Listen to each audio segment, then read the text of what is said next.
still find it weird, but at the same time I was talking to someone else about it, and I feel like, you know, people like follow what I do, people give me their time, give me their, you know, their appreciation, and it's like someone said, it's like you've got to feed back to them people.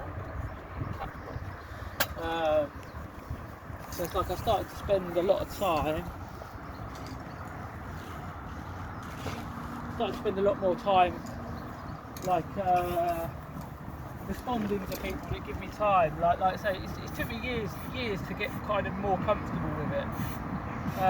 Because it's like, for me, I was just a kid who did a bit of graffiti in the city, and there was no more.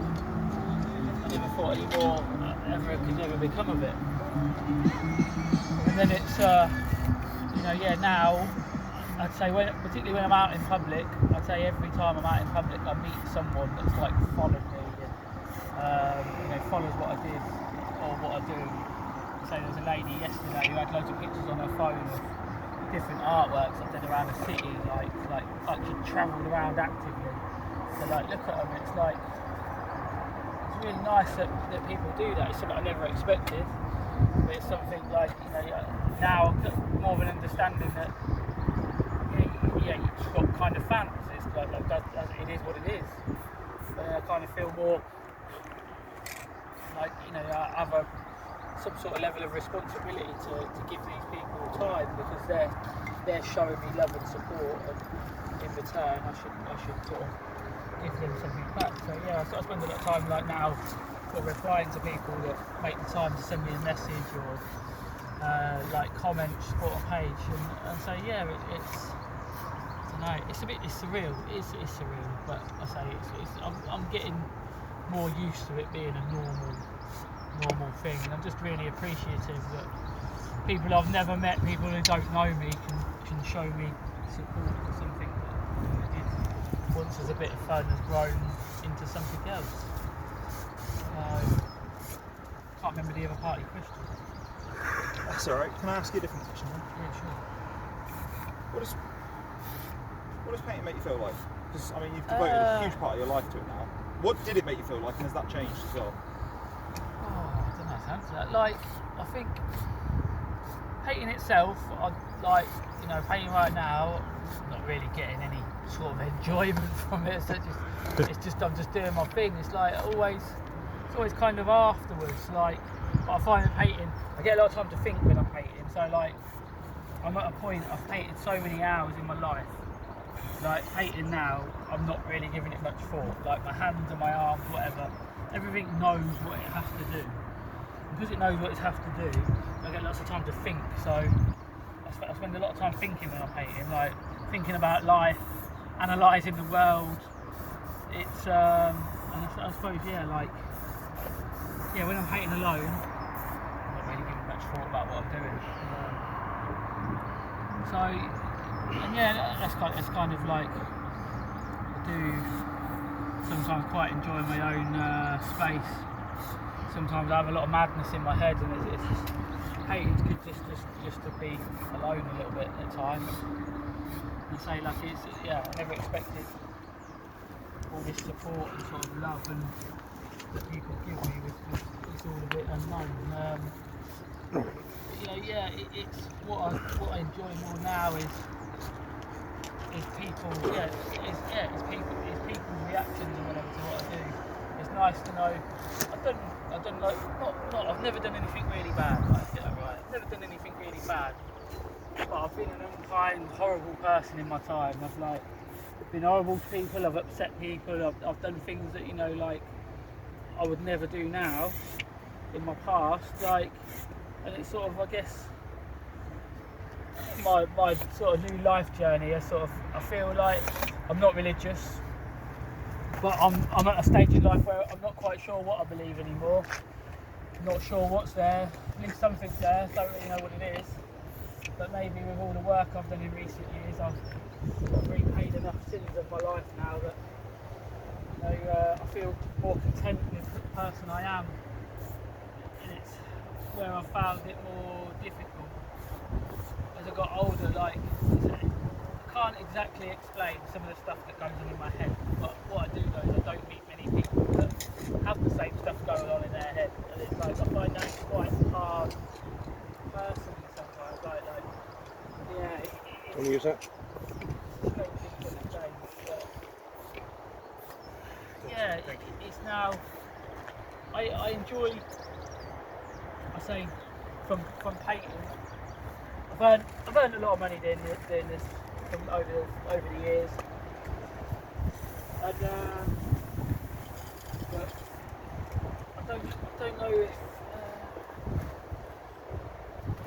I've lost my cat. Yeah, it's more. I've had more enjoyment, it's been more rewarding.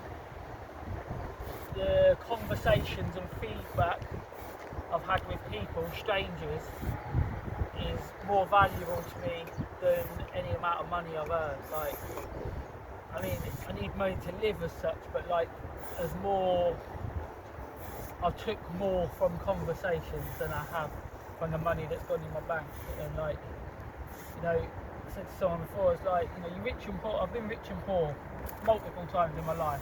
I've had money that I didn't know what to do with, and I've had times I've had nothing. Like I've been both sides, and it's like that's just part of life. But I say, in the years of doing the 6 years of doing this as a job, so I grew up in a council estate.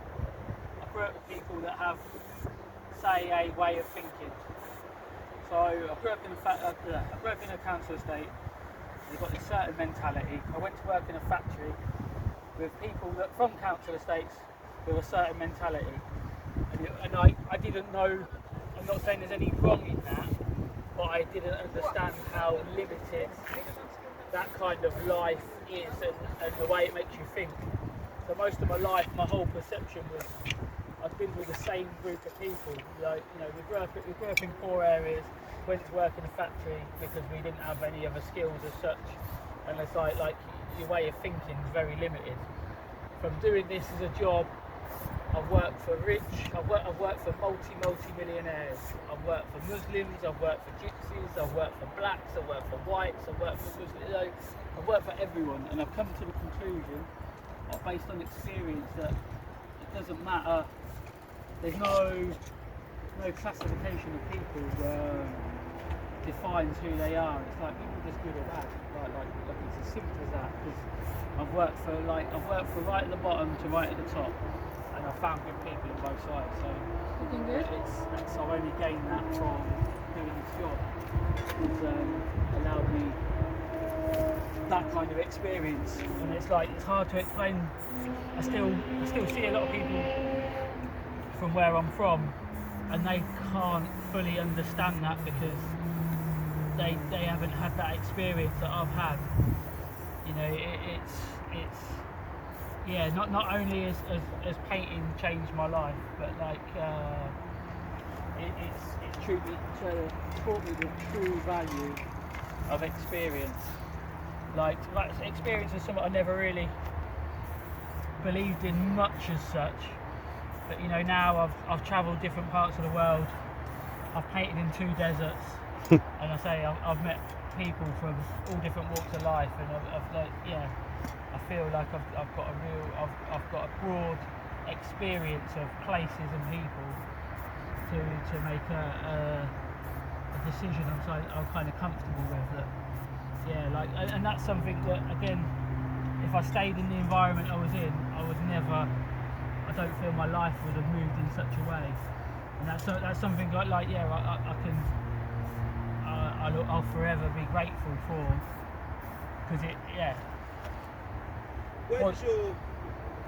Sorry for interrupting. Yeah, no, go on. Where does your inspiration come from?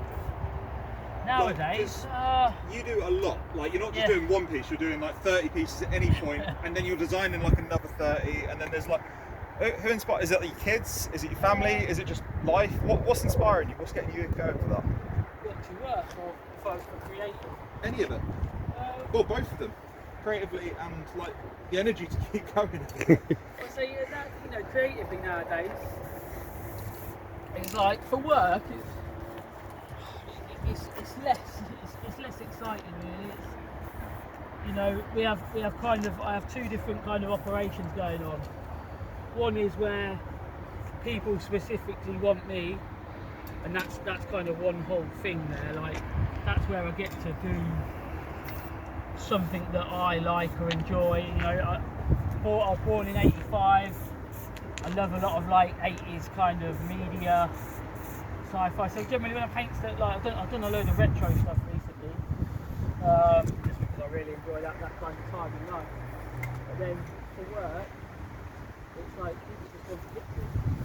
So it's like we're kind of, it's less, sometimes it's less personal. It's just like you're just creating something to solve their problem. It's like we've become a service. So like, yeah, I'm an artist. That's what Nathan's doing there. He's doing an interview with the council. The council are filming everything he's doing, and this guy Vinny here is the guy editing and put it all together. I'm just filming off the back of that. But the toilets in Peterborough on the embankment, which have been derelict for years, the council have now paid Nathan on contract to come and do it. The council have been out a couple of times today. They're very pleased with it. They're going to do an interactive map on the council website of all the pieces Nathan's done around Peterborough, so they're going to an interactive tour map. Even if you go onto Street Arts Hire over there, the vehicle, you will find a pinned map on there of on the actual website of all the places Nathan has filmed around Peterborough. Today I've been here watching him do this. It's brilliant. It's more, you know, you're a product of your environment. I've learned there's a lot of truth in that. And yeah, for me it's like I say, yeah, a great council, grew up in a poor area. I don't have a healthy relationship with my father. He's been in and out of jail a lot in my life, and it's like it got to a point in my life where, you know, I realised my sort of choices are: you become a product of your environment. You follow the people before you. Like my friend who's had a very interesting life, and he's been jailed multiple times. And he said to me last year, he said, like, with his son, he said, you always outdo your father. And he said, like, if my son outdoes me, he said, the world is in trouble. And he said, I need to break that cycle. And I find that really interesting. So with my dad, I sort of like, I feel like, you know, life wasn't always all like bad with him. Like my younger years, I remember not too bad. As we got older, our relationship has failed, and you know, I kind of feel like I had two choices. It's like I follow his footsteps, and you know, I don't break the cycle, or you know, that's it. You do something different. And that's good. That's what I've done with my son. My son has not been in trouble. He wasn't like me when I was younger. He's turned out a brilliant lad. Yeah, so I've changed that cycle, you know what I mean? Like, so I understand exactly where you come from there, mate. For me, it was like, yeah, I'm breaking that cycle. Yeah. Like, you know, you don't need. I went back to my old secondary school recently, and just like talking to the head, you know, there's lots of problems there. And I said to her, I grew up in the area. I know exactly what some of these kids are facing, what they're dealing with. And it's just like, I think, yeah, that's what drives me. Is like, you know, for my kids, leaving them a better future. because of the relationship I have with my own dad. It's like, with my kids, it's like I want to be their hero. Like, oh, you know, I want to be the best I can be, and then always remember me for that. Because I have a lot of memories of my dad that are positive. Particularly as I got older, things have got more difficult. So with my kids, I always want them to remember me as like I was literally their hero, and that's a big driver for me. Like, you know, sometimes I've got to find the balance of working too much, but then, like I said, so I don't mind working hard if at the end I can create a memory with them. So, you know, like I work hard to earn a bit of money, but then, you know, we have an experience together. Like that feels justified, because it's like, I say to my wife and stuff, like at Christmas and that, buying them toys and stuff, that's short. Like the enjoyment of that won't last a long time, but like if we go and do something together as a family, go away and share an experience like that, that's much more memorable. And like in my life, I'm only 37, I've seen, I'm counting on toes the amount of people I've seen die at 37. So I've seen a lot of people go, and what that's given me is a true value, appreciation of life. So the first few times it was difficult, and a few times after that it's sort of like every time I've seen someone pass and I've had to say something by someone, it's like I always evaluate my own life and like what I'm doing, and is it important, is it relevant, like, you know, and I always try and make a change of something negative to something positive. And it's just like what I've learned through experiences.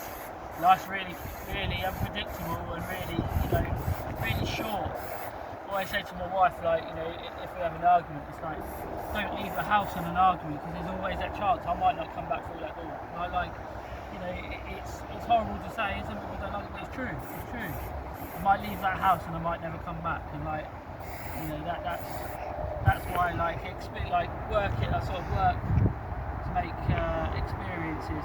If you heard that, guys, that's right. Always try and correct your wrongs.